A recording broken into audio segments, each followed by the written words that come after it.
Where is it? There we go.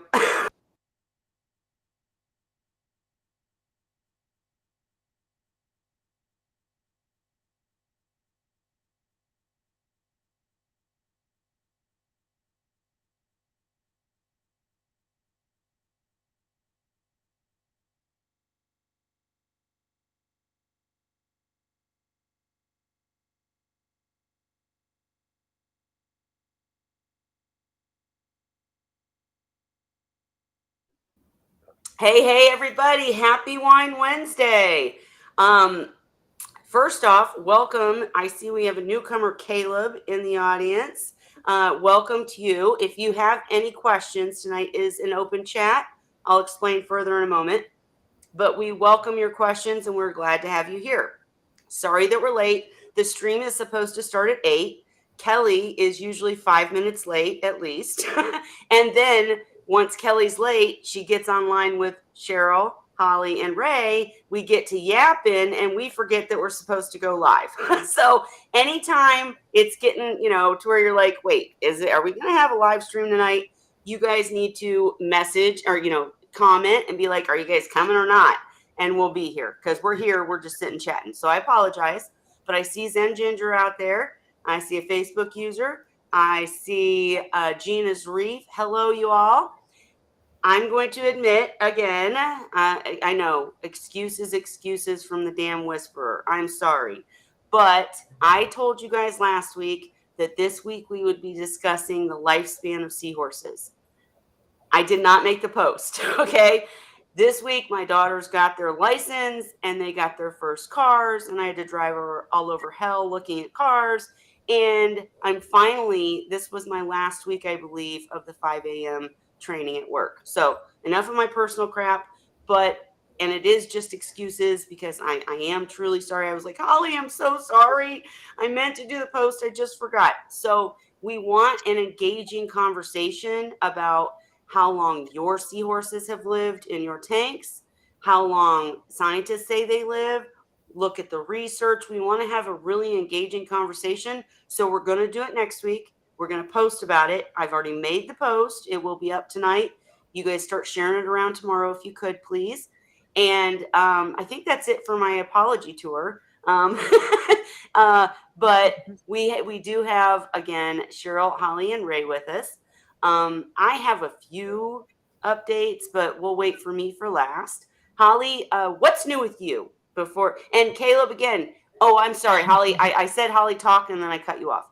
But last thing is, for anyone new, I bring wine, and me and Holly wear cool shirts. In fact, I will show you.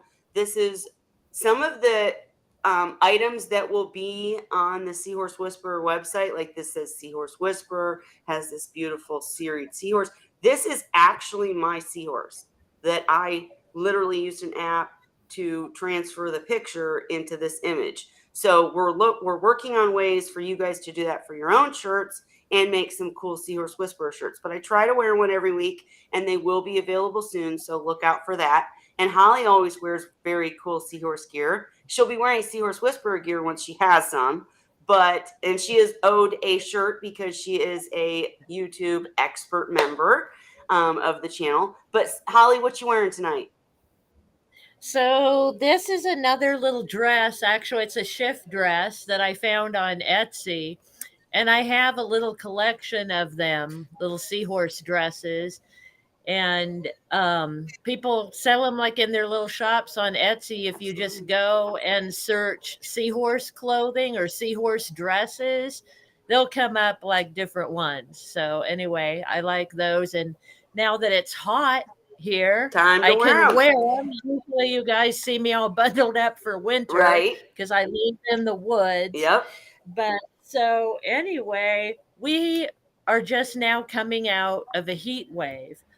And where I live, I have not yet seen it hit 100 degrees, but we get close. We get in the upper 90s, and I have chillers on my tanks.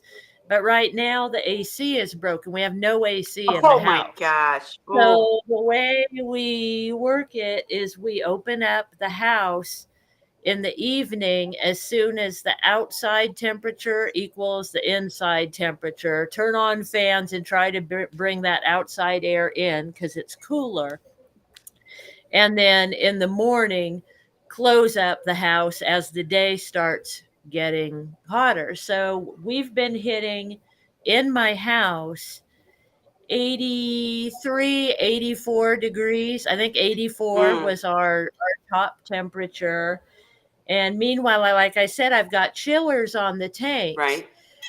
But the thing is, just like heaters, with your volume of water and also the difference in temperature of the surrounding air in the house Right.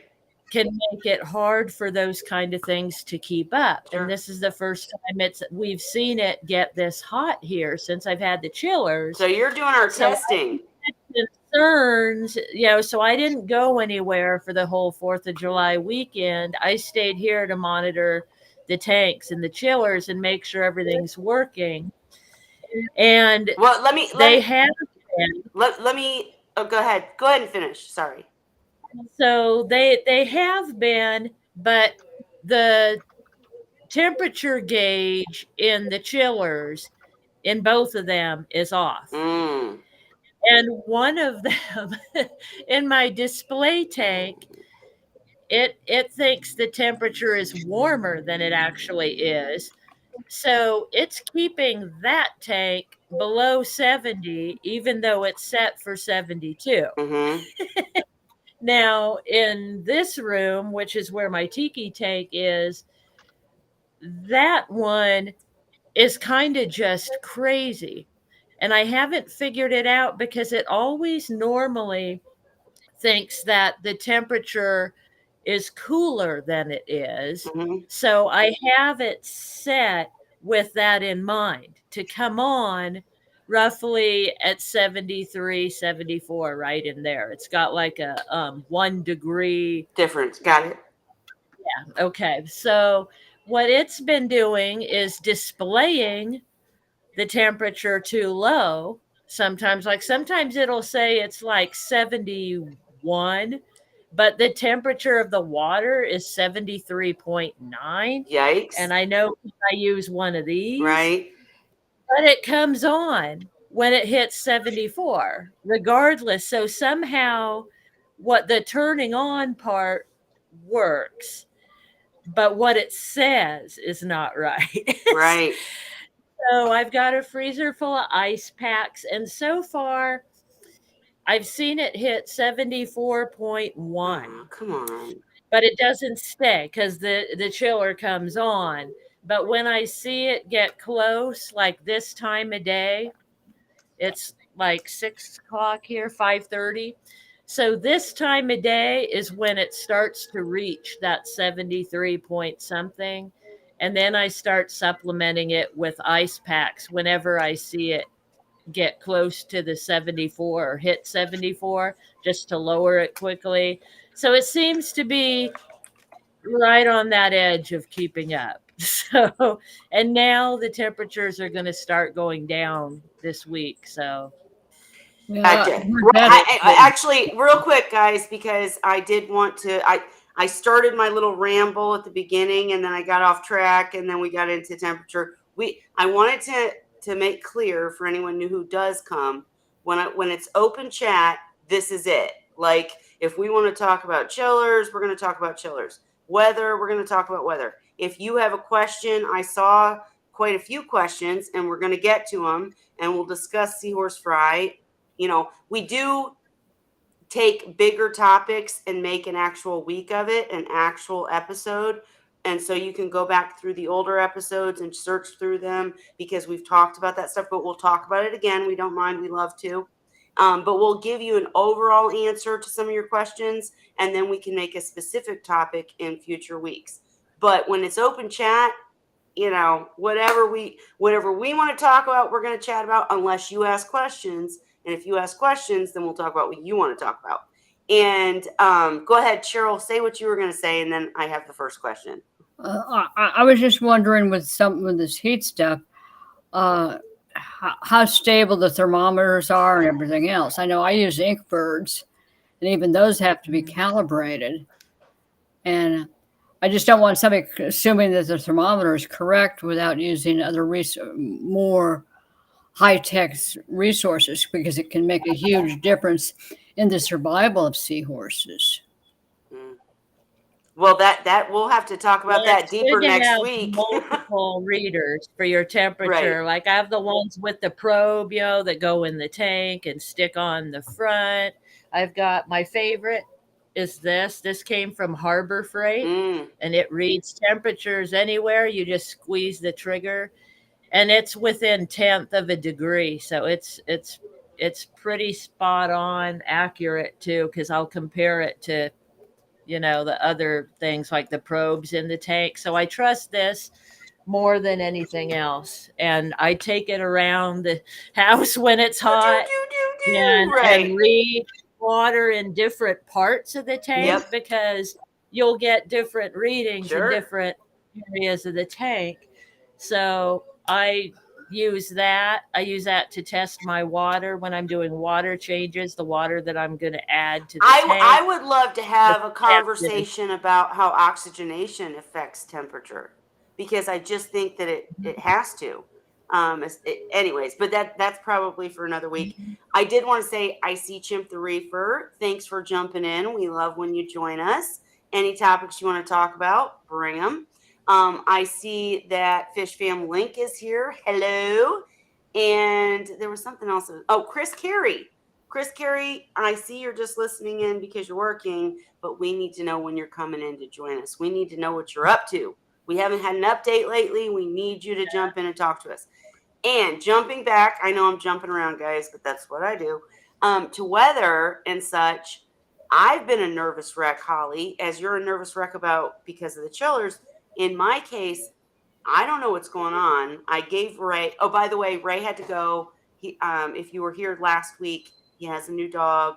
Dog's having problems, and so he's working with the dog, and it just wasn't working tonight. So we thank Ray for coming, and we hope that him and the dog are okay.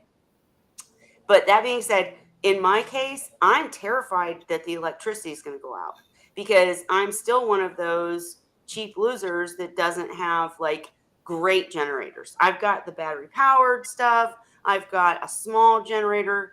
I'll be real, Sean deals with it. I don't even know how to use it. But what I'm saying, I don't have a whole house generator. And it has been, I was teasing Ray because we've had the cloudy skies because of the fires in Canada, so it was like for a week, it was like, oh my gosh, you can't even see outside. It looks like haze, cough, cough. And then ever since then, it's stormed every day. And it's crazy storms like the sirens go off and it's like, bam, it's Wow. hail. And you're like, oh my gosh, is my house going to fall over? And then it's gone. And we have all these warnings and this and that. And then today, no storms, it's sweltering. The heat's off the charts. And I'm like, thank God my air conditioner hasn't gone out. I'm so sorry yours is not working, Holly, because that sucks. But it's scary when you have seahorse tanks and there's all this weather crap that's affecting you. And you know, if the electricity goes out, what do you do? Do you have the generators ready, etc.? If the temperature spikes, what do you do? Ah, man. I keep generators to work on basically the filtration, and I also have what are called turbine blowers, which are actually air powered giant construction fans kind of stuff. Those will drop a tank easily 3 to 4 degrees.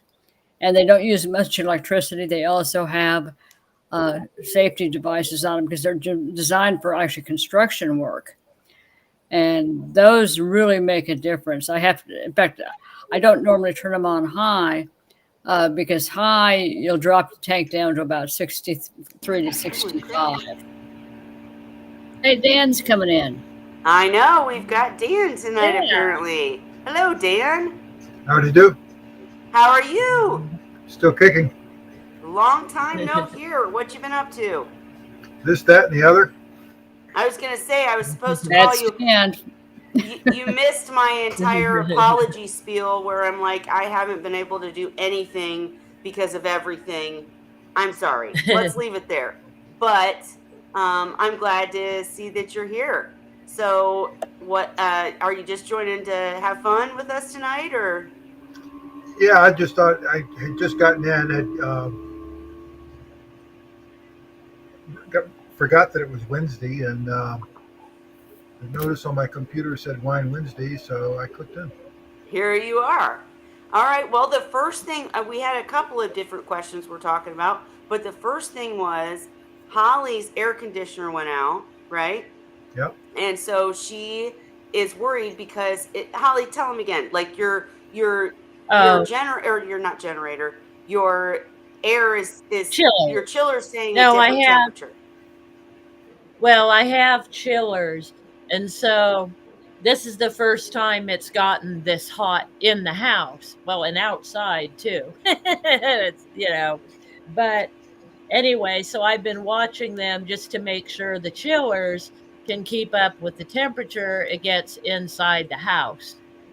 Kind of like a heater, is the heater strong enough for a difference of 30 degrees or, It's called pull what I'm down. saying? It's got to have enough strength. So far, they have. Yeah, it's called pull down. It's got to have enough strength to pull the temperature down to where you want it. Now, what you Right. can do to help things along is go ahead and insulate the outside of the tank as much as you can. And that's already been done. I've had that done from the Yeah, beginning. but I mean, even So the front that's. of it. I mean, if you put something across there, even a blanket, Oh yeah, the more even in the the front. more that you insulate, the less that thing has to work to keep up. Okay, and real quick, I'm going to go left field again and say to Caleb, and my apologies too if I misunderstood, but like we're a seahorse channel that talks about captive breeding and seahorses and keeping them. So I just thought you were spamming when you said something else. No worries. We'd love to have you, love to have the conversation, and you're welcome here as long as, we just can't have anybody talking about dried seahorses and stuff. But anyways, Hollywood, did I cut you off? Did you have something else? I'm sorry. No, that was all really I had as far as new stuff is just the heat wave stuff. And then I did see Zen Ginger was asking if I had any festive little decorations for the tank because I like to do that but I don't know if they actually make anything for 4th of July. I didn't go out shopping to Petco or PetSmart to find out, but that's usually where I find my stuff around the holidays. They'll put stuff on display in front of the fish tank stuff, like little Tiki Christmas or lounges. Halloween decorations. But I don't know if they do 4th of July or not. Maybe somebody else does. Right. Or Do maybe you I'm guys thinking of know? Did you see any fish tank decorations for 4th of July? And if you are not Holly's friend and you don't see her page, man, she does so many cool things for her seahorses. Like they get presents and they get, decorations for holidays. It's really cool. So I'm right there with you, Zen. I'm disappointed we didn't see a big picture of fireworks Yeah, I over don't the know if it's tank. a And big enough holiday for them to do that. right. Dan, did you do anything exciting 4th of July or? Painted. You painted? Oh my goodness. Well, Stripping down, taking apart the cabinets, and repainting them. gotcha. Hey, Okay. Dan, you Go need to ahead. get some tanios and a few other species. I hear the people south of us are wanting seahorses. Well, I don't think it's going to happen here. I was Right. kidding with you. So we did have a question, you guys. Again, I just look at the questions and go left field, but how to keep seahorse fry survive? How to keep them surviving. That's too big of a question to really tackle, wouldn't you say, Dan? Or I mean, like, how would you tackle that question? Well, it's a very generalized question, so my answer is somewhat generalized. The first thing is you need the proper setup so that you don't wear out the fry and they have enough room. Um, Secondly, you got to have good, clean water, and you got to keep the tank clean. Cleanliness is critical. That means siphoning probably twice a day on the tank. Next, you need good, clean food, and that involves, depends upon what type of fry, but most commonly you're doing artemia, or baby brine shrimp, and that means trying to hatch them without them becoming bacterial laden. Um, and then, if you get beyond that point to where you're going into frozen food, then we should address the next question. But the key is to get those to where we've got them going long enough to have something to train the frozen. Yeah, it's kind of a stepping process, though. Like, what stage are you in? Do you just have fry and you're trying to figure out how to feed them artemia and get them to live, or are you weaning, or are they adolescents? I mean, and that's a great question for us. It's just dial it down so that we know exactly where you are in the process, so we don't ramble on about artemia if you're trying to wean. It would be my Yeah. point. Cheryl, go ahead. Yeah, there's just a lot to it. There's so many different pieces to the puzzle that you're putting together. And as Dan has previously said, get one piece of the puzzle in the wrong place and you're going to lose him. And it takes practice, experience, and listening to people that have been doing this for a long time before you're really going to have success. It took me 3 years to get to the point that I was actually able to raise seahorses in at that point I thought was a huge number. I think I had about 12. Right. Yeah. Well, I think it's important to point out, to be successful, you have to prepare ahead Yes. of time. You're most likely not going to have good success if you're scrambling at the minute they're having fry with what to do with them, honestly. Well, and I would add to that you're not going to be extremely successful if you're scrambling with what to do with fry, even if you've been doing it for years. Because I've been in that boat where, You oh have my to be gosh, I prepared, have fry now. I don't have artemia ready. I don't have any products to make the artemia clean. Holy crap, I'm in a mess. Dan, you were going to say something. yeah, I like to think of it as a very long math equation, and Yeah. you you if you get any part of the equation wrong, the end answer is wrong. So it's a bunch of critical little steps along the way, but it can also be very, very simple in that you got to have a container to hold the fry. It needs to be big enough so they're not too crowded. You don't want to beat them to death with a crisis system. Um, Good clean food, good clean water, and if you do those things, you should have some success. Well, I'm going to give an example also. The very first real success I had raising seahorses, it was at least 12 or 14 that were getting to about the 1 inch size. We had a horrific ice storm, took down my neighbor's tree, which took out my power. Their tank got down to below 46 degrees by the time the power came back on. Mm-hmm. And somehow, and to this day, I'm still not entirely sure, other than just they are tough. I did not lose a single one. They were all laying on the bottom of the tank, motionless. And with gradual rewarming, I spent over 3 days gradually bringing them back up to a 71, 72 degree temperature because I was afraid of bringing them up too fast. And I didn't lose a single one of those little 12. Well, you're awesome and amazing, Cheryl, but that doesn't really help a newcomer. But I mean, it's a great story. And if anybody else has anything to say about fry, again, if you want to dive into the fry topic, we can absolutely just ask more questions so we know. But Caleb wanted to know, what's a good sized tank for a seahorse? How would you approach that question, Dan? I'm going to pick on Dan because he can't come all the time. So, because it's here. So, Well, what's a good sized tank? My standard answer hasn't changed, and I know Okay. a lot of people do it differently, but I'm going to tell you that you need 25 to 30 gallons per pair of seahorses. Amen. Now, some people will tell you need a 30-gallon tank and another 15 gallons for each additional pair. But if you look at the people that have the longest term success with the least amount of problems, they're running a ratio of a pair for every 25 to 30 gallons of water. And what is your reasoning for that other than seeing people succeed? Like, can you just go through a little bit of the, Well, the solution to pollution is dilution. So what Yep. happens is that you end up having um, more water volume per per animal, and it gives you a little bit more wiggle room for how polluted these guys can make a tank. And why do they pollute the tank so much?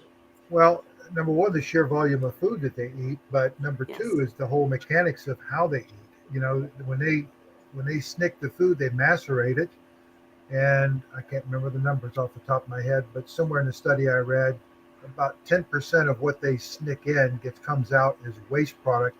It's macerated, and you're talking about uh, suspended solids going off into the water, and then of course they don't digest everything, so there's a high percent. I think it ends up being somewhere around 30% of the food that you feed a seahorse ends up in the water column in terms of organics. Yeah. And guys, when he's saying macerated and it comes out, literally these guys will watch a seahorse snick. I've got videos out there. I can try to post one when I'm done in the comment section. But they will snick a piece of food and you'll see stuff shoot like my hair. It shoots out of their head and it's out of their gills, but it's literal or holes near their gills. Where does it shoot out of? Literally, So things like clouds come out their Yeah, gills. and it's they're literally Looks like they're cloudy, shooting stuff out their ears. and I just call it blowing smoke. Go on, Dan. Sorry. I just wanted to make it clear for any people that don't know the lingo. Well, that's really about it. I mean, the other thing is that you'll find the activity level of the seahorses will be better in a larger volume of water. And you know, a lot of people will tell you that, and especially in the stores, well, they don't need much room. They don't move around a whole lot. Well, that's not really true. And part of the reason they don't move around a whole lot is because they're trapped in such a small tank. They will move around. They will use the space. They're just not going to be dashing around like some of the fast little fishes that school around the tank. Sure. They're slow movers, but they get around. They like to explore. They like to go to different places and hang out for a while, and then they'll go somewhere else and hang out for a while. So yeah, they do like to have a lot of room. And if you So get grumpy males, they like their territories. Okay. So I've had males that do not want any, they will snick and fight and wrestle other males. This is if you have multiple seahorses in a bigger tank, of course. But I mean, if you have multiples, they like their territories, in my opinion, with the seahorses I've kept. And Zen Ginger said she's going to go to a 125 so she doesn't have to fight parameters so much. But the difference, the opinion on minimums is different. And minimum is always your minimum, right? I mean, I am doing, everyone can hear me, sorry. Significant other talking. I am doing a 40-gallon all-in-one to prove that you can do it, because I want people that are in an apartment or in a situation where they can't have a bigger tank to be able to keep seahorses. But you keep a pair or 3, but you don't stock them in because you want them to have that leeway for mistakes, right? That especially as a newcomer. And Dan, can you maybe go into what the question was? How big of a tank for a seahorse? Should you get a seahorse? Well, most of us don't recommend a seahorse. Most of us recommend at least 2. Because they're so social, or why? Well, because they're social and they seem to thrive better, at least even if it's 2 males or 2 females, or it could be a pair, male and a female. But they just seem to do better than doing individually. Now, having said that, yes, one seahorse can be kept, but I would still go to 25 to 30 gallons, with one seahorse. The thing is, what happens? I'm sorry. The other thing you got to remember too is too small of a tank becomes problematic in filtering it, because you get a little bitty, say you get a 15-gallon tank and you put a filter on there. Well, now you're churning the water pretty hard just trying to filter the water. And it's easier to run good filtration on larger volume of water without blasting the seahorses all over the place. Yeah. Right. I, And that's a whole different I topic when we start discussing flow, because they do like flow. We've proved it, but not being blasted around in a 15-gallon tank. That's Yeah, but different. try to hang on the back and a filter and a hang on the back protein skimmer and a couple of other things. And next thing you know, you have no room on the tank. Right. Absolutely. Cheryl, you were going to say something? Well, I was going to say one thing is you've got to remember what species you're working with. There's a big difference between a hippocampus ingens and a dwarf. There's a huge difference. That's one factor, and then most of the other species fit somewhere in between. The other thing, Hi, Sam. yeah, Hi, the other Sam. factors that you've got to look at is seahorses when they start mating, they start fighting, and you really don't want to keep just because your tank might be able to house 4 pairs doesn't mean they're all going to get along and be happy in the same system. And so you have to really pay attention as to how the seahorses are interacting. Well, and I would say, oh, go ahead. Sorry. Well, I had a female, it was a female Combs that decided to interlope on a paired pair, and she ended up getting herself plastered to the substrate by the other female because they do fight and they can get very aggressive, which is stressful on the seahorses. And so you're better off paying attention to what's going on with the individuals and being able to move them to a different tank if they start getting aggressive with each other. Sure. And back to the tank size question, literally my seahorses, I showed it last week, are kind of proof. Again, I've set up this 40-gallon all-in-one to prove that you can keep seahorses in a smaller tank. But when I got them, they were this big, right? Like 3 inch, well, Yeah, maybe They this get big. big. And now they're like this big, Yeah. right? And they're half the tank already. And I mean, height-wise at least. And they're all over, and they're literally running into each. My tank is overstocked. I'll tell you that. But I don't recommend that for any newcomer. It's just what I'm doing, trying to pair them off for breeding. But yeah, they're running into each They other. get bigger than you think. Yeah, they can. I Get mean, up to 12 usually inches. when you buy them, they're like you said, maybe 3.5 inches, 3 inches or so. But my seahorses now, I'm going on, they're between 3 and 5 years old, and they're about 8 inches. Yeah. So they grow big, and yeah, they want a lot of space. They are active. I'm watching mine right now. They're going here, they're going there. They want to visit this seahorse over here. Oh, now I'm done with him. I want to go see Betty over there.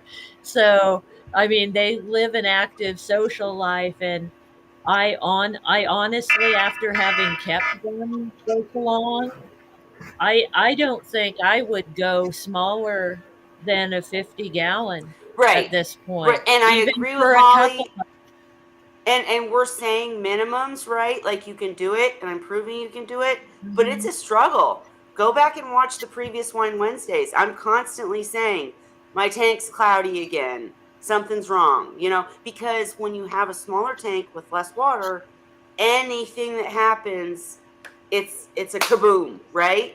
Whereas if you have more water, if you have a sump, if you have all whatever, then you're gonna just have more wiggle room, as Dan said from the very beginning.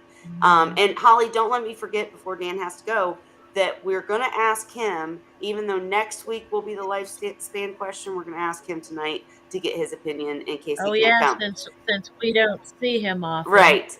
And But Tancer's in Ginger. I just don't have a life. oh, I missed that one. But also said Oh, with freshwater fish, they can go a week fasting.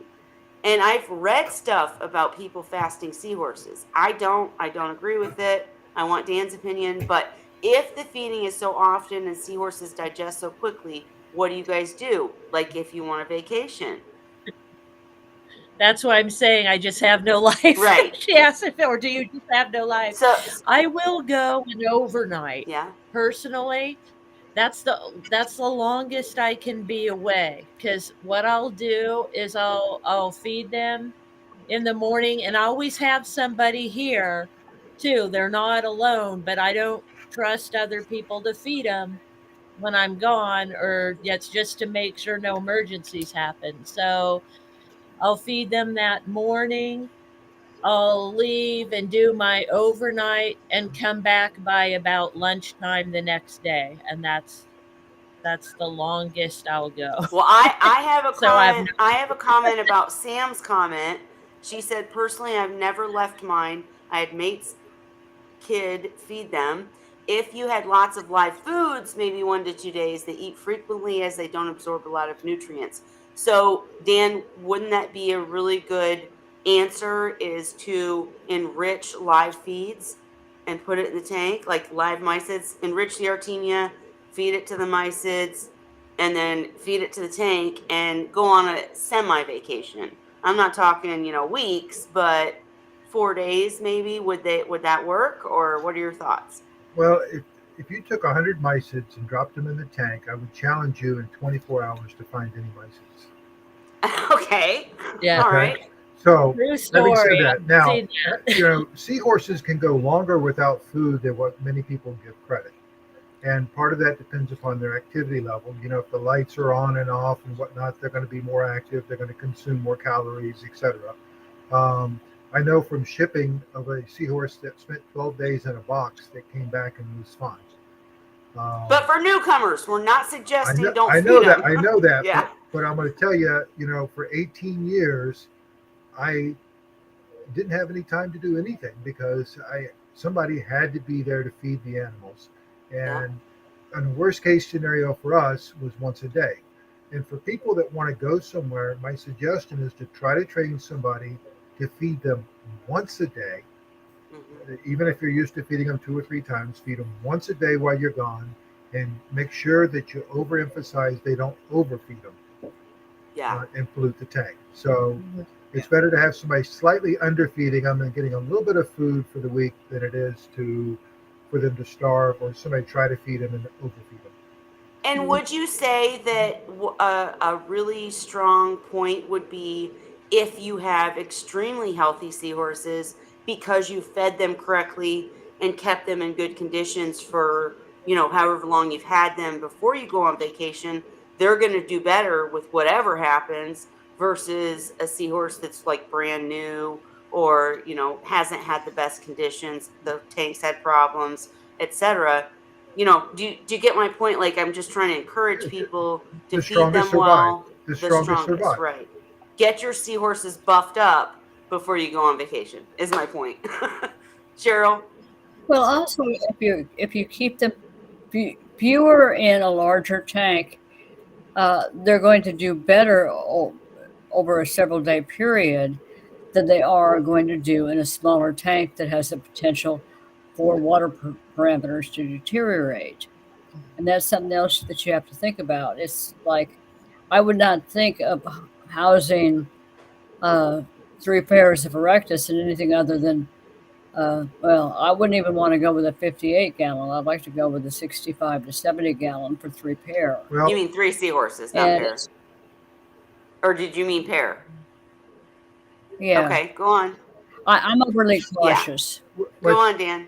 what she's saying over here, I assume it's a she, um, Yes, Zen is Ginger that Sashi. leaving on a Saturday morning and coming back on Sunday, you know, I think you're safe in that particular situation of letting them go. Um, if I was going to go Saturday or let's say leave Friday and come back on Monday, I'd probably have somebody stop in at least, once a Yeah, day on Saturday and Sunday to give them a little bit of food. that's different than going away for Yes. 5 days, so Holly to and I speak. have had this conversation on the side because we're both Yeah. like, we never want any newcomer to think that it's okay to not feed the seahorses as much as they need as frequently as they need, because it is very important, because the reason we can get away with stuff is because we're doing that, and the seahorses are buff, right? I mean, so when, we take a weekend, they can handle it. But yeah, we've both left them for a day, say, or whatever, or as Dan I'll go suggested. away for an overnight. And the thing you got to think about too, though, is if nobody's there, what if something happens with the tank? What if the power goes out? What if True. something breaks and there's a flood? So those are kind of my concerns too. Yeah, but all that being said, I've never left them without somebody here. I don't expect somebody to care for them. Like, I'll go do stuff with friends, and my husband Scott's here, but he doesn't feed them. So I'll feed them, like I said, Saturday morning, feed the seahorses, go on my trip for overnight, come back Sunday, and then feed them and care for them again. And they've been fine. But most days I'm here all the time, and they get fed 3 times a day when Right. I'm here, so that I can now and then go do something and not worry about them. They're healthy. But Cora Works yeah, it reminded is us real. hard. It's hard to trust somebody because there's so much in taking care of them that, yeah, it's a good idea to have somebody you trust that you can train on how to take care of them properly. But stuff happens, and I would hate to have somebody screw up and forget to turn a pump Right. on, Thank and you. after feeding, Dan and the seahorses die because of it. Dan will remember me Yeah. calling him hysterical because, and let me just say this very quickly, not go rambling, but bottom line is I left my mother-in-law in charge of 6 adult seahorse tanks, 1 adolescent tank, and 2 fry tanks when I went on a week vacation. And I did do videos for her. I had her come over and do a practice. She actually did, and you're talking about feeding every seahorse tank what they need. And I had different species. So, like, I had to show her the Barbary won't eat it if Yeah. you just throw it in. You got to turkey baste it in. So, she would be here for an hour every day feeding these damn seahorses. And the Artemia for the fry, it doesn't last a week. You got to Oh. keep doing. So I put a lot on her, and she did a fabulous Mhm. job. And on the very last day, she forgot to turn one pump back on, and I only lost 1 tank. But I remember calling Dan like, "Oh my God, can I give him CPR? What do I do?" And he was like, "No, that's not going to work. I'm sorry. Let's figure it out." But do you remember that, Dan? Probably not. He's probably like, no. Anyways, okay. Sam said Sinai. I never say this word right. Is it Sinai? Senye? How do you say that word? I know it's a monitoring system. Does anybody know how to pronounce it? Mm-mm. Give me a pronunciation, Mm-mm. Sam, in the comment section. I know what you're talking about, and absolutely a monitor is the, ultimate way to monitor your tank when you're gone, for sure. I love people that use the video cameras. Oh, You know, Stick a video camera in it. no, I mean, you got them for your But house. still, if something breaks and you're not there, if you're 2 states away and you see the tank You crash, got that to have a you're gonna backup. have a You heart. got to have a backup, somebody that can go and do it for sure. I totally agree. But I mean, we need to be extra special careful for sure, but like that stuff does, if you're prepared and you're careful and you have the tank set up right and you take care of things, it just shouldn't happen. Totally agree. You're not so different, Sam. Everybody here uses controllers and the systems.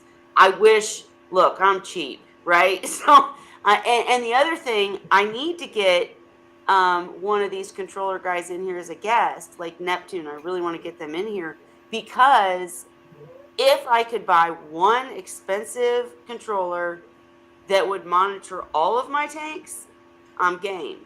But apparently, I think they have to be separate. You have to have one for each tank. And I'm like, I can't No, no way. I've got too many small tanks, with fry or whatever.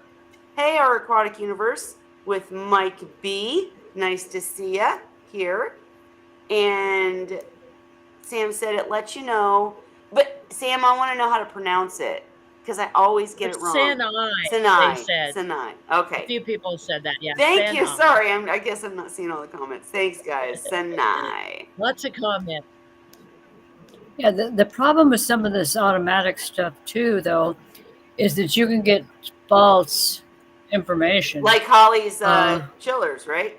Like my Yeah. chiller. we were doing a frag swamp in San Antonio.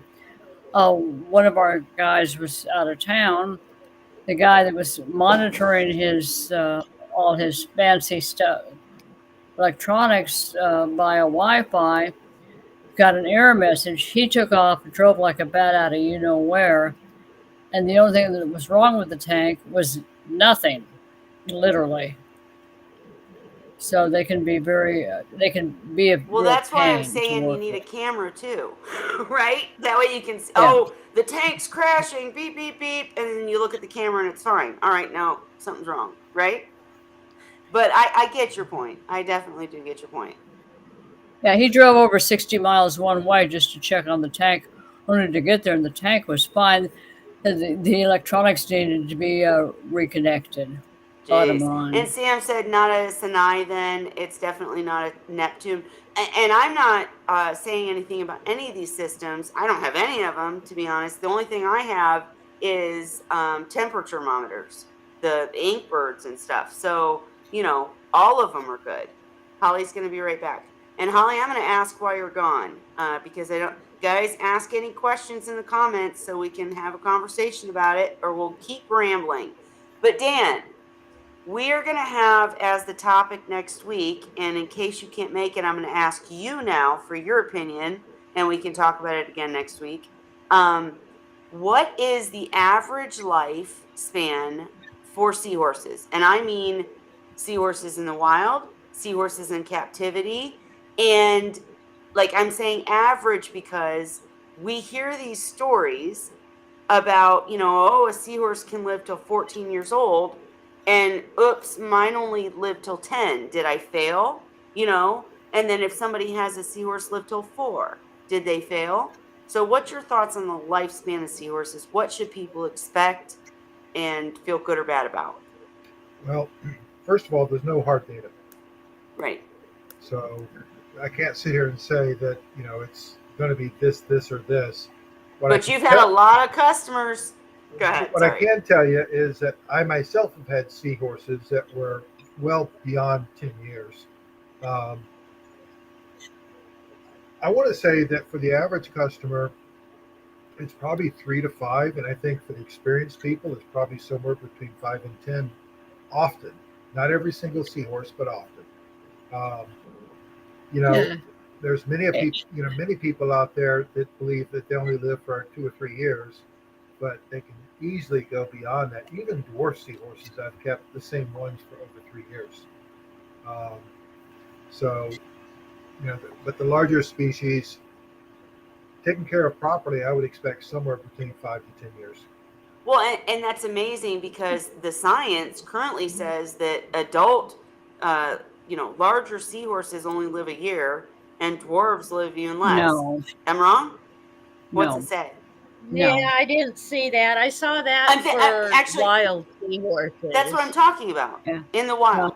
No, that's For not true wild because seahorses, I've caught them too big out there, and I've seen pictures of them too large out there to only be that young. That's why I'm saying I think they're wrong. Mhm. And I might be getting dwarf and large species mixed up, but I just know there's something about a year, and I'm like, what seahorse only lives a year? That's crazy. yeah, Let's but face it, there is predation. So average though. So I think it's kind of like people, maybe, and more stuff can happen to them in the wild as far as getting eaten or caught or whatever. So how many of them in the wild make it to 5 or 10 years compared to captivity? My wildest, my wild caught pair of hippocampus combs that I picked up, they were already adults, so I actually do not know exactly how old they were. They were emaciated, they were in terrible condition. They lived another 9 years with Yep. me. See? Well, to give you an idea, But I'm sorry, the thing Dan. to remember too is that seahorses are like most other fish in that they will continue to grow, albeit a bit slower as they get older, but they continue to grow. Yeah. And, I've had reed-eye at 12 and a half inches. I've had a male erectus at 10 inches. I've had Pteropteris up there at 10 and 11 inches. And, these aren't young seahorses. These are seahorses that have been around the block a few times. Around the block. I love that. I like And that. I'm gonna go back to your question, our aquatic universe with Mike. But I just wanted to show the comments. Sam said my oldest was 5 years. It was a full size wild caught seahorse. And Zen Ginger said I thought 3 to 5 years was pretty widely accepted, but average means obviously some live more and some live Mhm. less. Exactly. So it's really hard to gauge. Um, Mhm.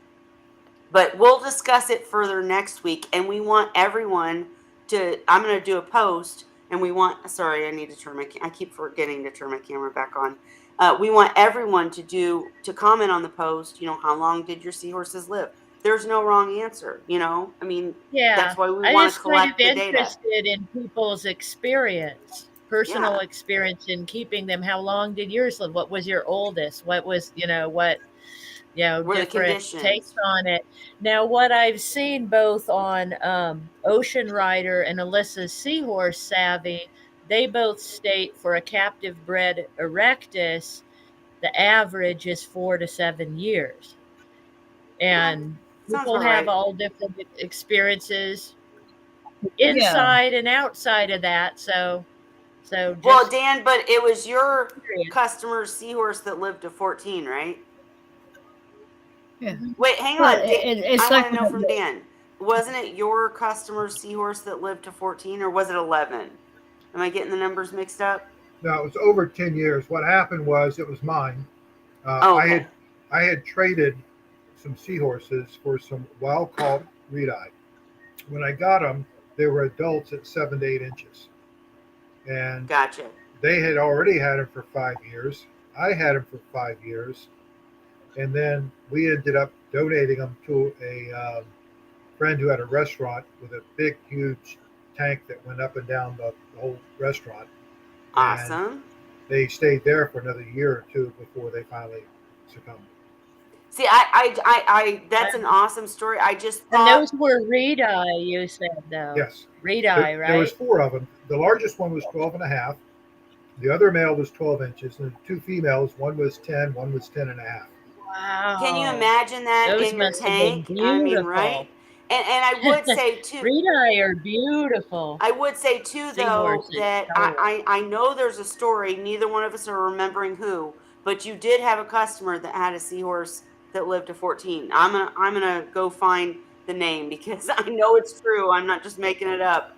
I can't Well, remember I the don't name though. remember. I don't think it was 14, but Phoebe had a seahorse for a very, very long time. Maybe that Uh, was it. and she bought seahorses from me when I first started, and it was quite some time after that she lost that seahorse. And I don't remember how long it was. It was a long time, but I don't remember. Well, I'll have to look it up. Cheryl, you wanted to say something, and then I got another question. I've completely forgot what I was going to Sorry, say. sorry. We all talk so much. Okay, well, our aquatic universe with Mike B said, I would love to have a seahorse tank, but I even heard a work at an aquarium store caution me about the difficulty of having one. Any tips and why?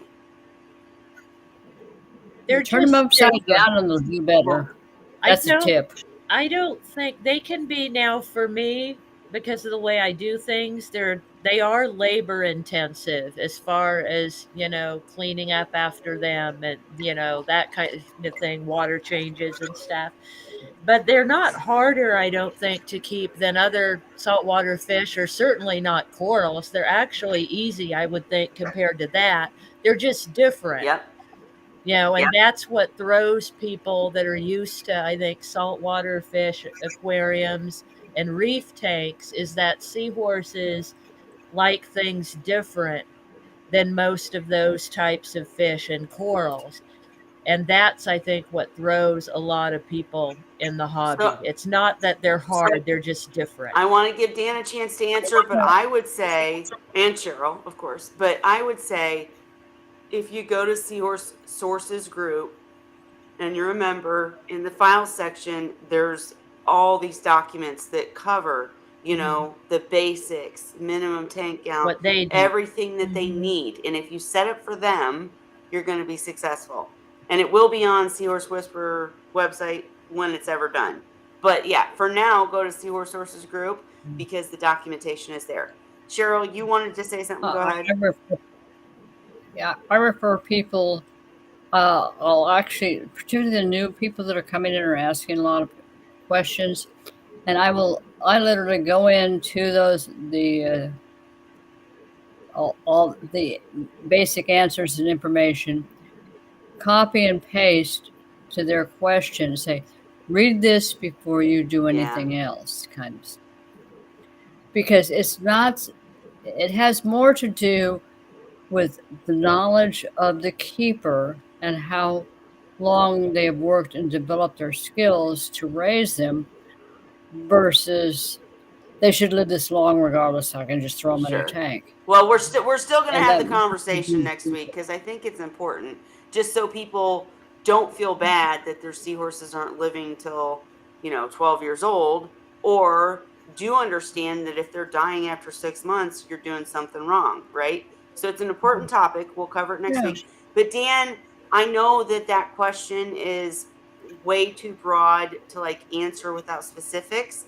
But if there was one thing you would tell a newcomer that said, what would you suggest to make sure that my seahorses do well? Is there a one thing or a main thing that you would suggest? I don't know that you can do it as one. I mean, obviously, you want to have the right size tank. You want to have the right type of setup and not have, things in there that eat the animals. Right. But, people that follow the recommendations that I give in terms of size of tank and keep their temperatures, 70, somewhere in the mid to low 70s will typically do well if they're paying attention. Yep. And seahorses really aren't difficult.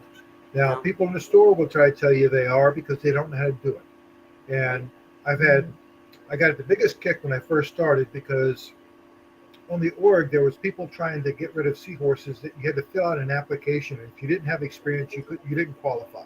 Please.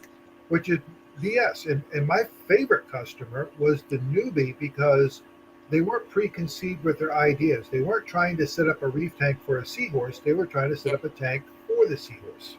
And if you start from the get-go trying to do it for the animals, it really is not difficult to keep seahorses.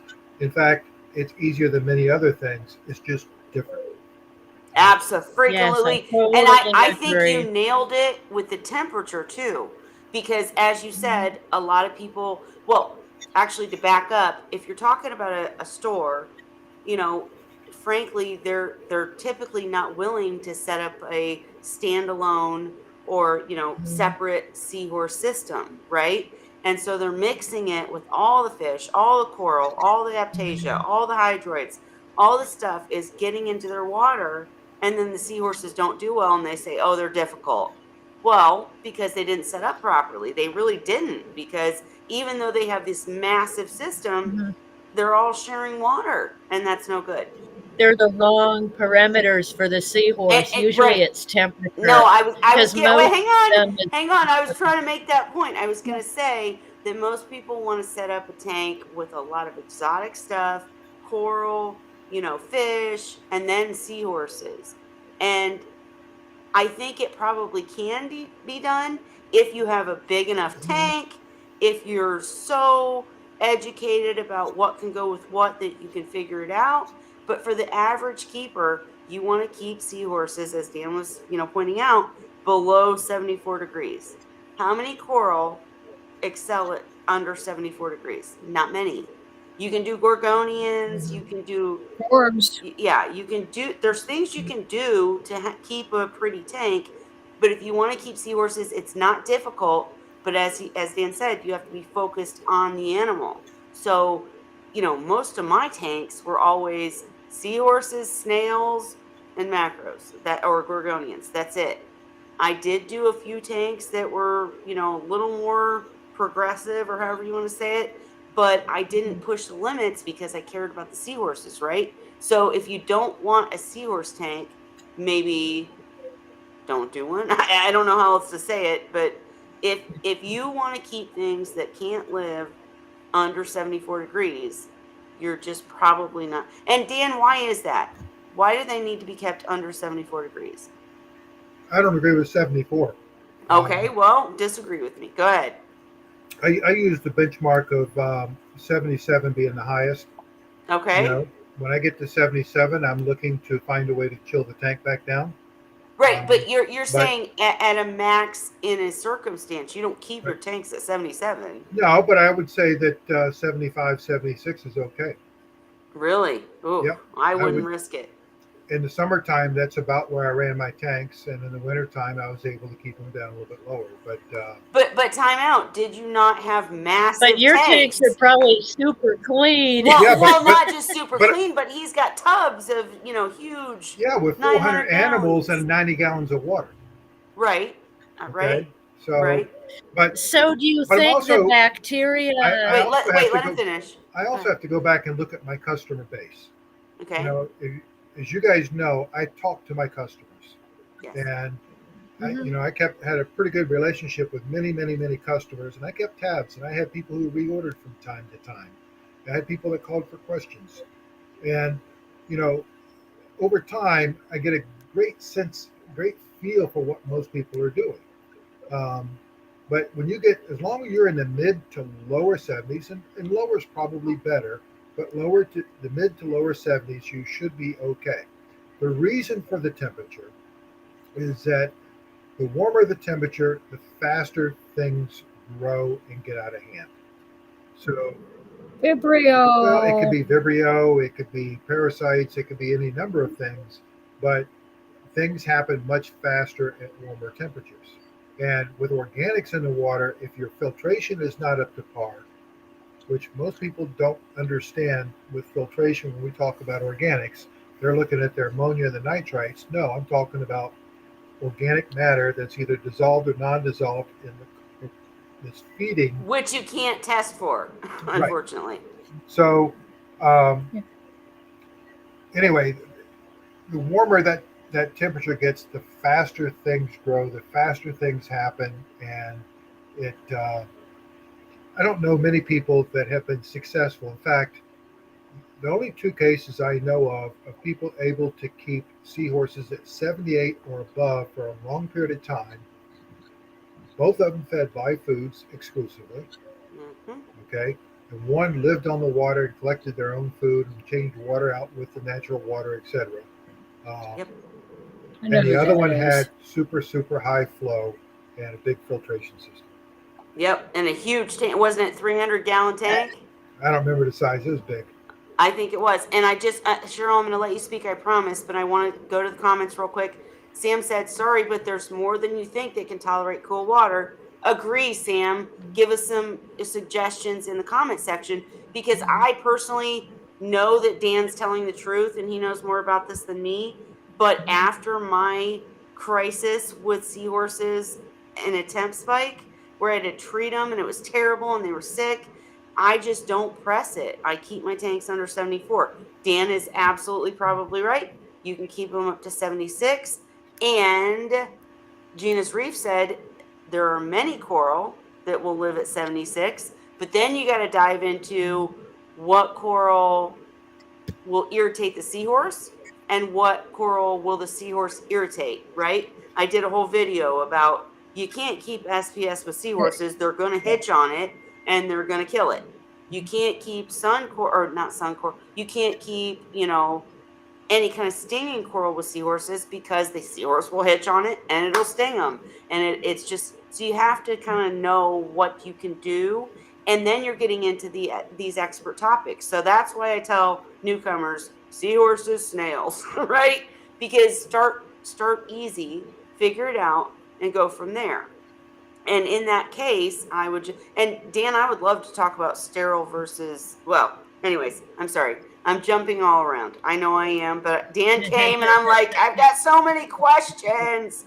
But So I won't worry as much if as long as my chiller's doing 74 and below. I'm sounds like I'm pretty oh good yeah, in that range. Dan, if she's Yes. 74 or below, she's good. Yeah, I don't have a problem at all. 72 to 74 is a great target range to keep them. I'm Yeah. just saying that you can go a couple degrees warmer than that. And And be safe. there's a lot of people that just don't have the means to get below that. Sure. No, I get Mhm. that, and they should be able to keep seahorses. I do too.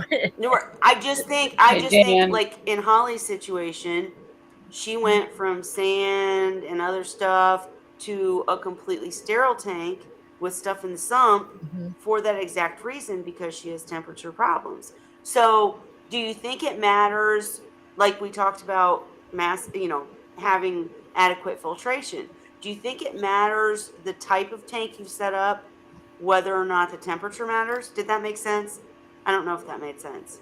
But I'm just saying, if I've got a tank that's natural with sand and coral that can live at 76 degrees and rock and none of the K1, none of that stuff, maybe a skimmer, but it's a natural tank. Do you think temperature matters more in that case versus a sterile, artificial tank that has a massive sump with a ton of equipment? Do you think that matters as far as temperature because of the bacteria and stuff and Vibrio and stuff that can grow so rapidly? The, the higher the organic load, the more critical to temperature. And the organic load is higher with a bunch of live stuff. Well, it depends. I mean, if you've got a fine sand, that's different than having crushed coral. Right? Crushed Right? coral is going to collect a lot of detritus down on the bottom, and that stuff's going to fester. Um, Vibrio is in every tank. I Like, know. like it or not, it's there. And many of the things that we don't want to have happen are already there. They're just waiting for the right things to happen to Mhm. turn on that pathological gene and go crazy. And that's why I say stay under 74 degrees. Because Well, that they just helps, don't grow but as fast. well, it can still these most of the bacteria I can still know. grow at that. They just don't multiply as fast. Right. You know. Now, if you get below 64, most of your Vibrio species can't survive. But things like mycobacteria, that'll survive no matter what temperature you keep your seahorses. Your anema is going to do fine regardless of what temperature you do. Well, and before we scare everybody off, basically we're just kind of going back and forth and talking about this, but if you're a newcomer, I mean, yes, there's Vibrio in every tank, and that's why I say go with the basics, right? Because then if you're at the basics, you don't have as many areas where things could go wrong, right? Sorry, Dan, go ahead. No, I have a question, Well, Dan, about the Vibrio, though, real quick, what you were saying. You said they can't survive temperatures below 64. the So, species that we deal with is what I have read. In fact, the protocol in some public aquariums with bacterial infections was to drop the temperature down into the low 60s instead of antibiotic treatment. so if that's happened in your tank, can you assume that there is no Vibrio after that point? I well, don't know no, it's how always present, right? well it. Well, no, Will, if they can't survive, I'm saying, okay, so let's say your tank falls to 63 for like overnight or a day or whatever. Oh, I don't buy Does that. that I think mean there's does spores or that mean something. there's no Vibrio left No. after Well, that here's the point? problem. Or Here's the problem. Take a glass of water, put it on the counter, and leave it there for 3 weeks. Will you drink it? Hell I no. sure wouldn't. Why? I maybe I could, but I wouldn't want to. Why? Well, but the question is why? because stuff falls in it and it gets disgusting. I imagine And it's touching bacteria the air, grows. so stuff's getting in it. Okay. So my whole point here is that if you have a perfectly sterile tank, it's only sterile at that one given time, and it immediately is no longer sterile afterwards. Okay. So if you drop your temperature down to say 62, I'm going to wipe everything out. Okay. Done. Well, Mhm. 3 days from now, that's not to say that you can't have Vibrio again. But But how, where would it come and from? that's Is it everywhere, no, like in the air and all but around no, us? Or, that's I mean, that. how? Wait, that's a key question, Dan, because we talk about this all the time. If you've got a really sterile tank, like seriously sterile, all artificial, K1, no rock, no sand, no nothing, where does this crap come from? Okay. It Like comes, on the seahorses? I mean, well, first of all, the seahorses have bacteria in their gut. Okay. So okay, unless you sterilize the animal, that's one thing. Anytime you add anything to the tank, you're probably adding something. Okay, there's cross contamination. um, if you've got more than one tank in the house, you can have cross contamination unless they're in sealed rooms.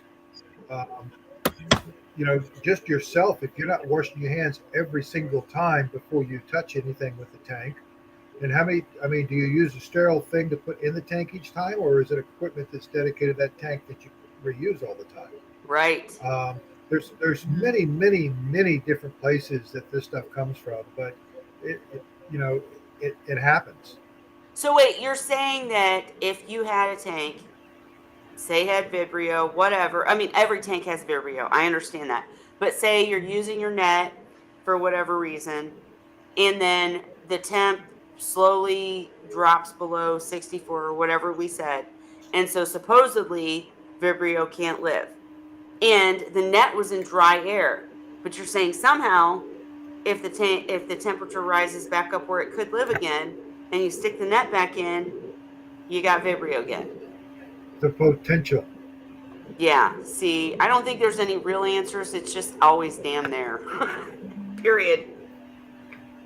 You look at in the medical field, take the operating room. They try as hard as they can to make that sterile, but with all the technology that we have today, you still got people that come out of there with massive infections from cross contamination issues. Um, Right. and Mhm. that's people that's washed up, gowned up, disinfectants, and this, that, and the other, and it still happens. And um, I don't, I don't believe in trying to keep a quote unquote sterile tank. I do Right. believe in trying to prevent cross contamination if you have more than one tank. I do believe you should wash your hands before and after, messing around with the tank or its equipment. And I do think that you should periodically clean your equipment, your nets and buckets. With what? Well, it's your call. You could use bleach, you could use soap and water, you can use peroxide. If you want to use vinegar, use straight vinegar. Don't just put a little bit of vinegar in and dilute it. If you're Right. using, the key is for vinegar to work, it's bringing the pH down. And Mm. low pH can kill bacteria, but you're getting into an acid. Adding a cup of regular vinegar to a bucket of water is not going to really do a whole lot. That's interesting. I'd love for any reefers that are still with us to comment on that because that's a great point. I agree, but that's their, whole thing. They do dilute it. Um, so here's my number one, Dan. If you were to set up a seahorse tank tomorrow, oh shit. Hang on, my Siri's going wild. Stop. All right, stop. Okay, sorry. My Siri's I can't say that again. It's gonna keep happening. Hang on.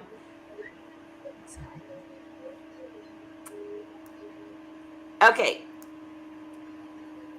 So my question is, sorry, um, if you were to set up a seahorse tank tomorrow for your own pleasure, not for breeding, not for a business, how would you set it up? Meaning, you don't have to go through every little detail, but would it be a natural looking tank? Would you put coral in? Would you put other fish? What would you do if you were setting up a tank of seahorses for your granddaughter? I would try to set up an estuary looking type tank. And it would have sand, it would have a lot of macros, and it would have a few hitching posts that are, to decorate it up just a little bit. I would have a nice background and good lighting, and it'd be done. What kind of filtration would you use? I would definitely run a sump, and it would depend upon what's available to me without breaking the bank, whether I make my own stuff or whether I buy stuff. And what would the main pieces of filtration that you would use be? Well, Like, for I would have instance, the skimmer. first thing I would have is a filter sock to catch larger particles, and then I would have some type of finer mechanical filtration. I would have a oversized protein skimmer, and then I would probably have a DC variable speed pump to that I could play with flow when I wanted to and adjust as I wanted to. And for the finer stuff, what would you use? You said sock for the big stuff, something for the finer stuff, and then the skimmer. What do But you it would mean? again, it depends upon what I have available. What I used traditionally was cartridge filters. Okay. I would use filter typically at 20 mics. I'd like to filter down lower, but they clog up so fast that it's not practical. Right. Um, but I would want to get down, somewhere close to, 10 to 20 mics is my target range. And if I didn't have that, then I would probably have a bed of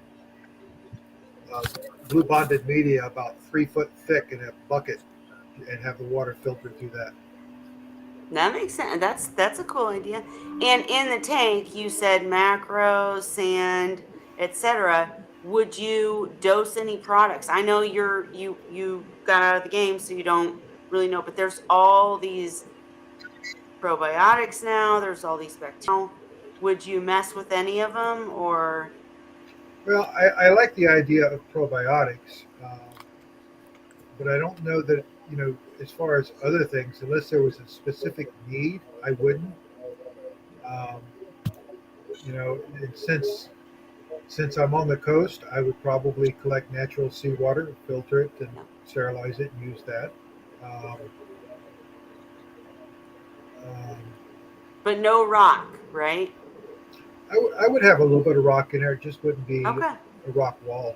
Um, I think if you want to try to get little critters growing in there, the key is going to be to have it really thick with macros, and you can conceivably get more copepods and more things like mysids and what have you survive a little bit in the tank if it's really dense with the foliage. No, I agree. I love my macro tanks.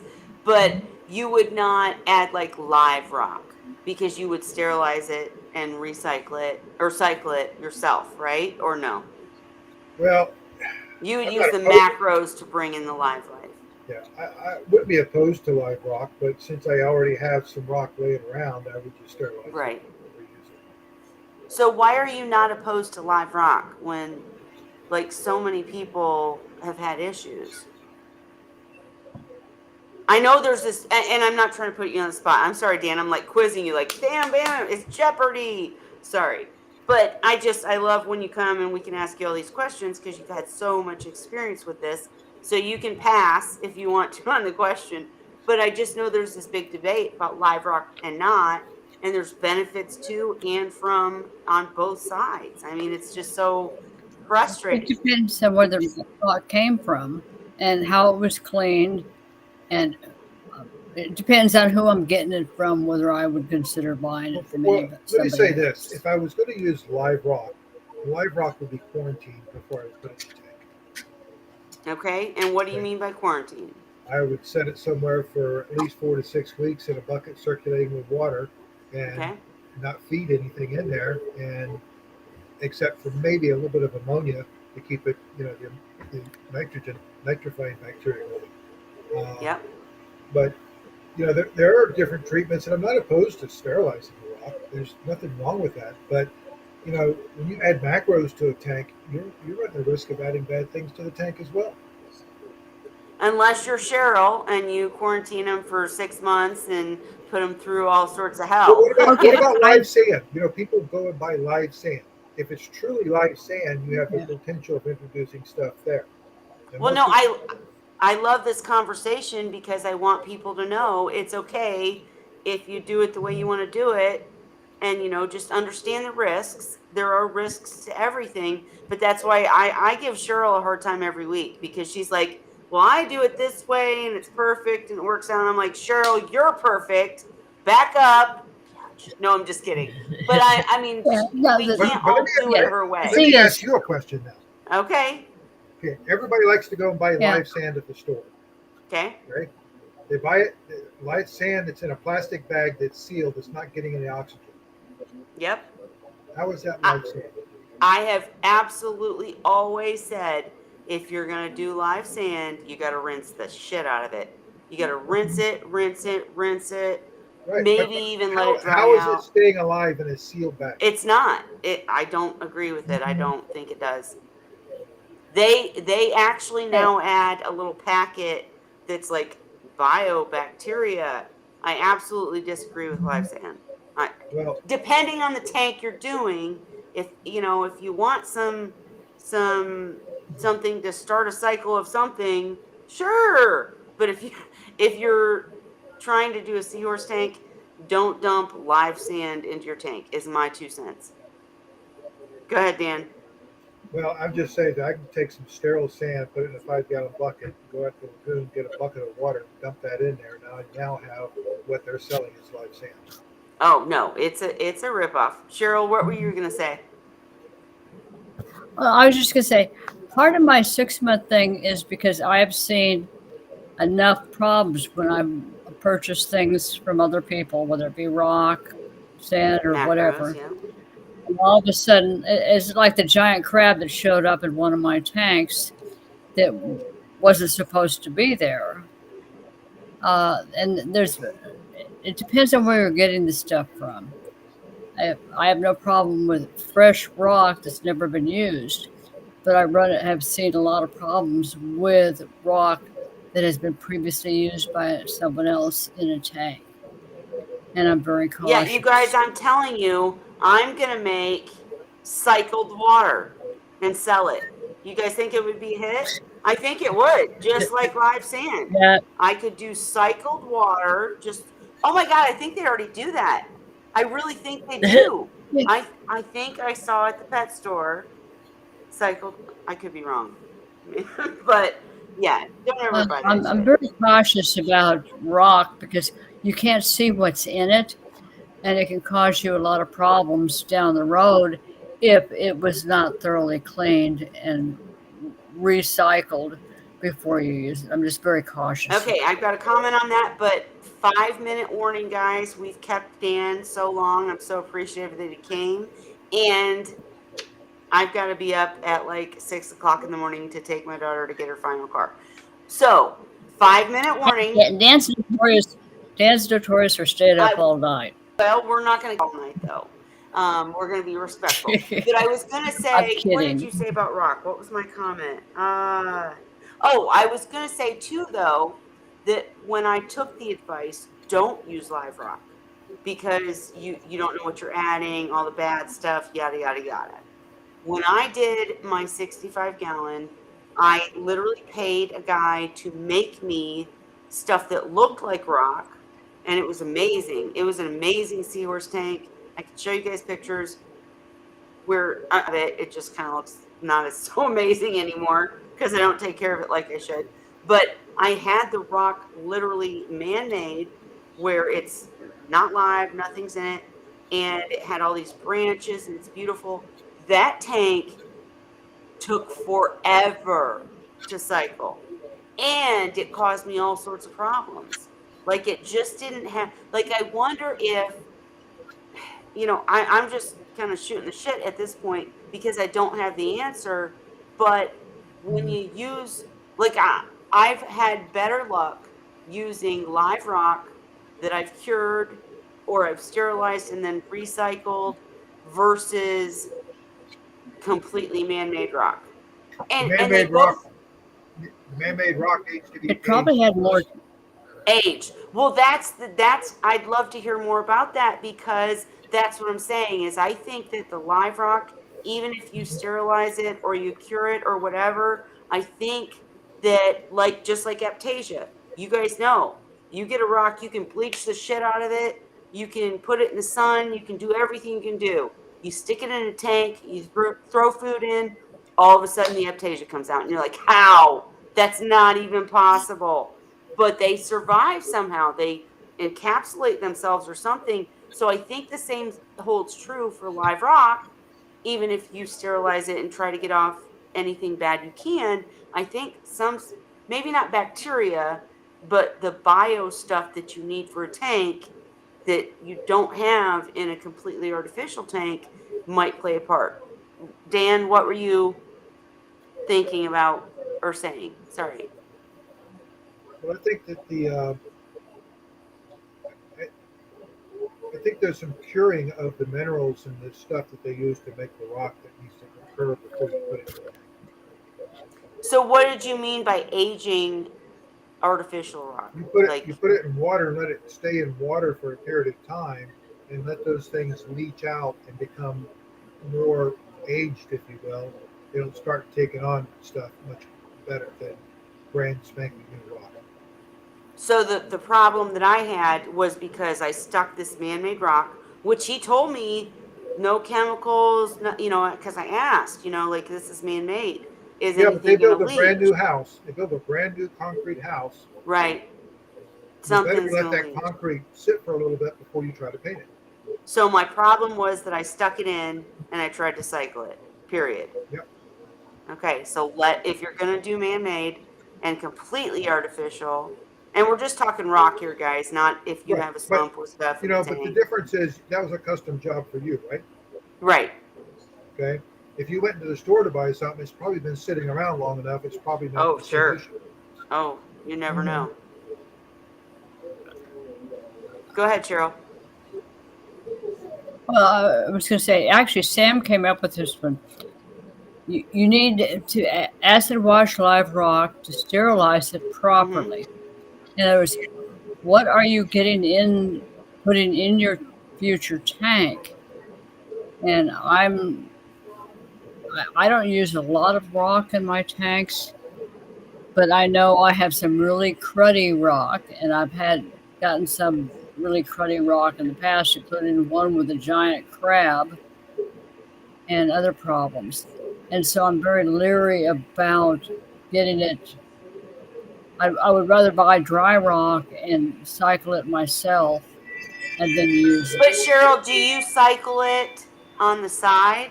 Like, you don't throw it in a tank and try to cycle it normally. You cycle it on the side and make sure it's cycled, right?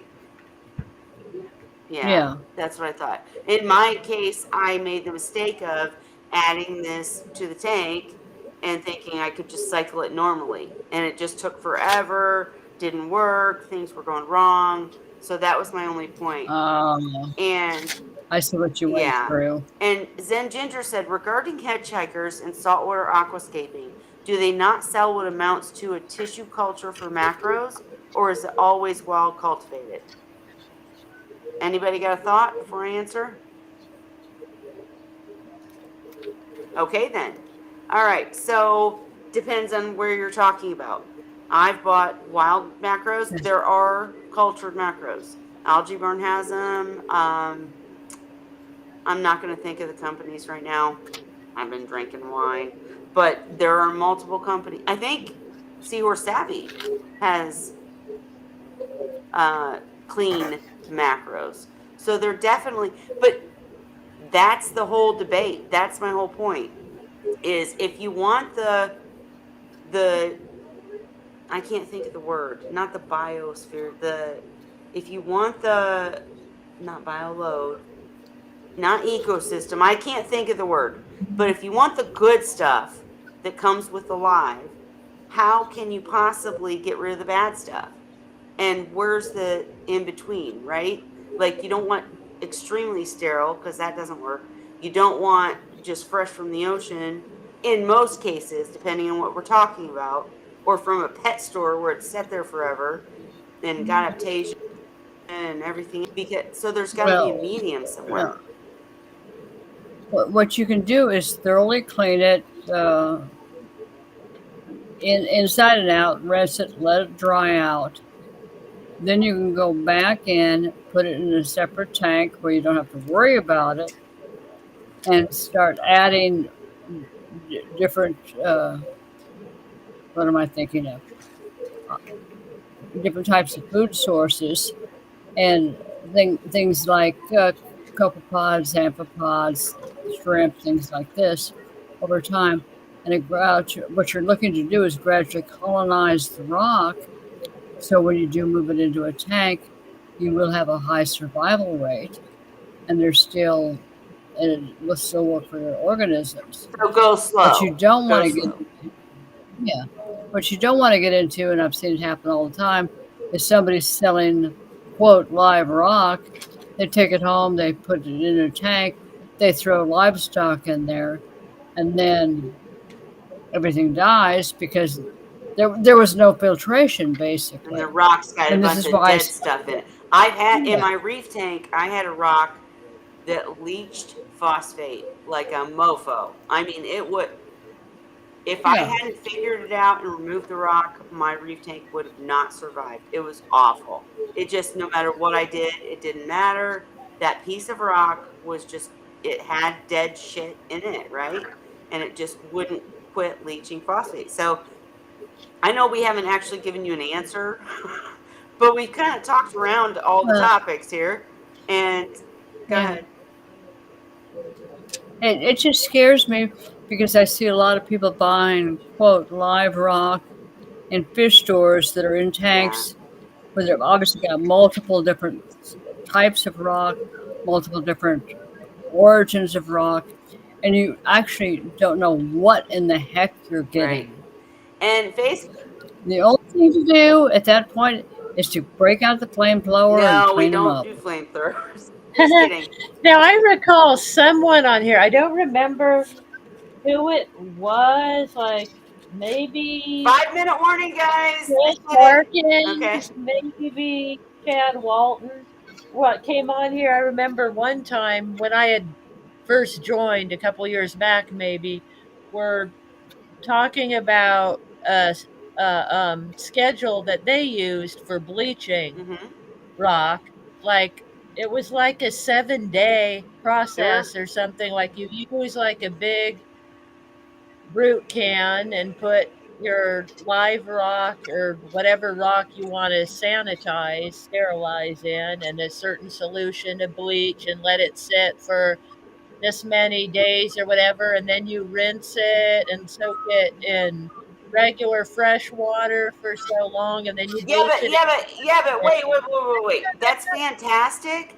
That's fantastic. But the bottom line is you're probably losing anything you wanted from live rock. Yeah, but So that that's if you defeats don't the want live purpose. rock. That's like if you have live rock and you want to sterilize it, Sure. there's a process for that. But I can't remember I who was did just it. kind of, well, I'll try to find that episode and or try to reach out. But I think in my head the debate was more about why live rock, why not, Hmm. whatever. But Facebook user, because I'm gonna have to call it, guys. I'm gonna have to. And Dan's probably like, God, I come in and you guys keep me all night. But Facebook user asked, speaking of rock, can you put freshwater rock in a saltwater tank? Anybody? Dan? Yes, Can you put freshwater rock in a saltwater tank? yes. Okay. Do you have to do anything? Well, the organisms aren't going to do very well, so trying to do freshwater live rock is probably not beneficial. But I've taken rock from wherever and sterilized it and used it before.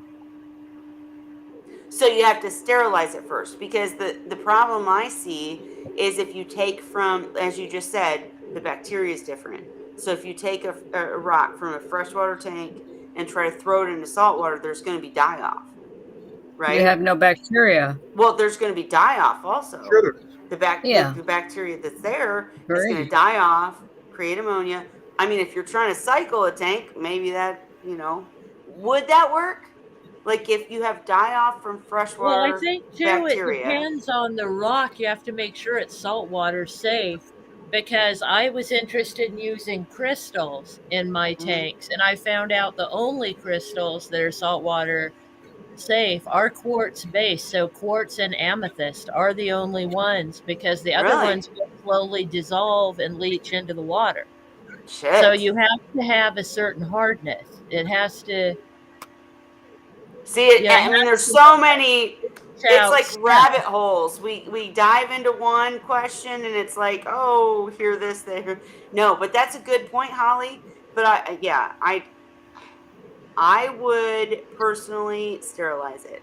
If you're taking from freshwater, putting it into salt, unless you're going to do a really long cycle time, you're talking about bacteria that's from freshwater dying off in your saltwater. But that was my question, actually. Now I'm getting to it. Dan, could the ammonia created from the freshwater bacteria die off help cycle the saltwater tank, or is it just creating organics that will cause problems? That's not a straightforward answer. I know. I'm like, The prop, give me this right. The answer. problem is how much rock, how much water volume, and what do you already have? I mean, all those things come into play.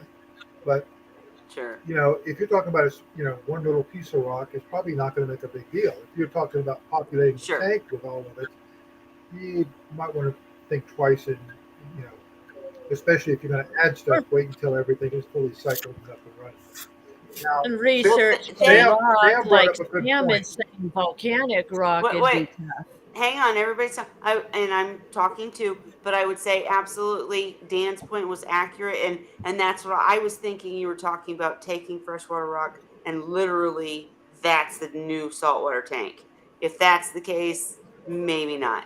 But as Dan said, go ahead, Dan, Sam with said what you were something saying. about bleach still leads detritus to rot. And while I agree with that, the way most people bleach, it really depends upon the strength of the bleach. And the same thing goes to the Mhm. acid wash. We use bleach to burn the corian off of our team when we decapsulate it. So a strong enough solution of Right. bleach is going to be a very strong oxidizer. Um, and with the acid wash can be extremely effective if you're using the right strength of acid. Um, but again, I go back to people who think that they can, put a cup of vinegar in a Vinegar. big old thing of water and think it's doing something. You got to go by pH. It's getting that pH down real low that is what does the trick with acid. Well, and Zen Ginger asked, and a lot of limestone and whatnot can actually cause pH fluctuations, correct? You can. I don't know if that was related, but But going okay. back to the bleach and the acid wash, Sorry. the other factor that comes into play is contact time. So Ah, if you want to do it quickly, you got to have a real strong solution. If you're looking to do it, going to let it soak for a long time, then a weaker solution can do the same thing. It just takes longer for it to occur. gotcha. And how about the pH fluctuations? Like, I hate the science of it, you guys. I don't. I'm not that deep. I don't get all of it. You guys are beyond me with this stuff, but Well, that's like what I was saying about the rocks. I mean, the salt water is going to affect certain minerals, and if stuff starts leaching out, I mean, it depends on what it is, but you can look up actually online what's safe and what's not. I mean, volcanic rock, like Sam was saying, that's a really weak rock. It's going to dissolve quicker, and salt water's good at dissolving stuff. uh, So I think you have to kind of pay attention to what kind of rock it is. Like I said with the crystals, when I started researching it, the crystals would start breaking down in salt water, pretty much all of them. Yep. For something to survive in salt water, it has to have a pretty high hardness, I think, is the trick. The And some rocks will and some won't. You just kind of have to be careful and figure it out. research, right? um, The question of muriatic acid, yes, a lot of people use muriatic acid, and that's perfectly fine.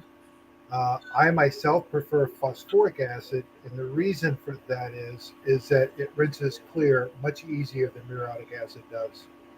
For me, it's easier to use and easier to clean up afterwards. So, what do you mean it rinses clear? What does that mean? If you take Like, muriatic obviously, acid and put pure muriatic acid in a tank and scrub it down with some, assuming you've got, the proper equipment protecting yourself, you go to rinse it, that acid kind of sticks to the glass and everything, and you really got to ooh, hit it hard with a baking soda or something like that to neutralize it. Where phosphoric acid, I can scrub a tank with it, rinse it, and I'm done. Um, it just rinses off easier. and the key is making sure to protect yourself, right? You do need to protect yourself. You don't want to breathe it or get it on your skin if you're using straight stream. I mean, for us, the only time I did that was in severe cases. Most of the time, if I had to do an immediate clean and use, I would use straight 35% peroxide. If I was going to take something that took time, then I did bleach for 24 hours. Gotcha. Well, and we've hit you up about peroxide before. We'll probably have to do another episode about that because you have so many uses for it. But you We guys, got way too deep into rock. I know. Sorry, I'm sorry. We rabbit holes, Not man. your I dive fault. into them. My boss at work is like, you dive into these rabbit holes and you just want to investigate every little thing. I'm sorry, guys. But I would say this has been a great Wine Wednesday. Great questions. So thankful that Dan was able to make it. And we had this. I mean, I wish Ray could have been here because that always is fun to watch Ray and Dan go back and forth about stuff. And someone actually messaged me and said, you know, this person might be controversial. Do you want him as a guest? And I'm like, yes, because the thing is, we can have a decent conversation and all learn from each other, right? We can have opinions, different ways of doing things, and we figure it out. If you want the safest, best way as a newcomer, go to Seahorse Sources group and look at the files section. That's the bottom line.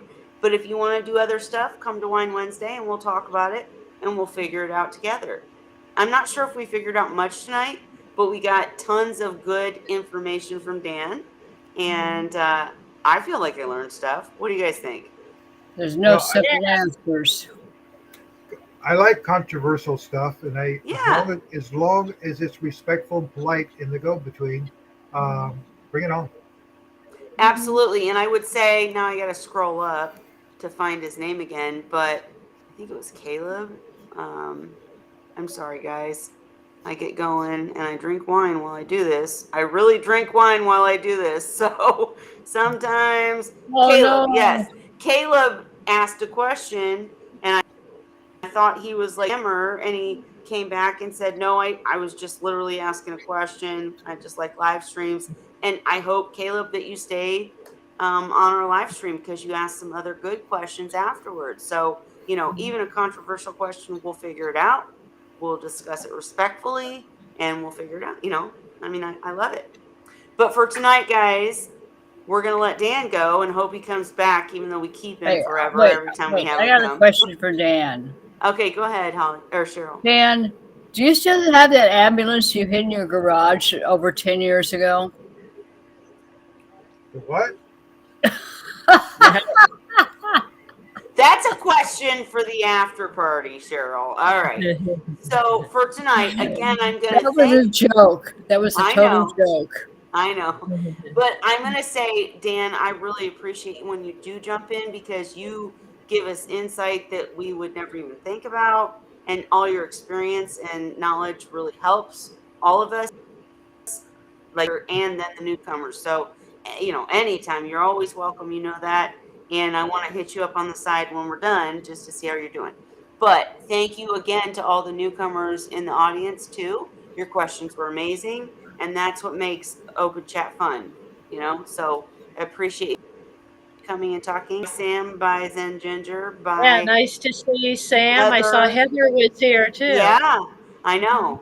This is what we need to do. We need to make this as a fun time that we can all come together. Anybody can jump in if you want to.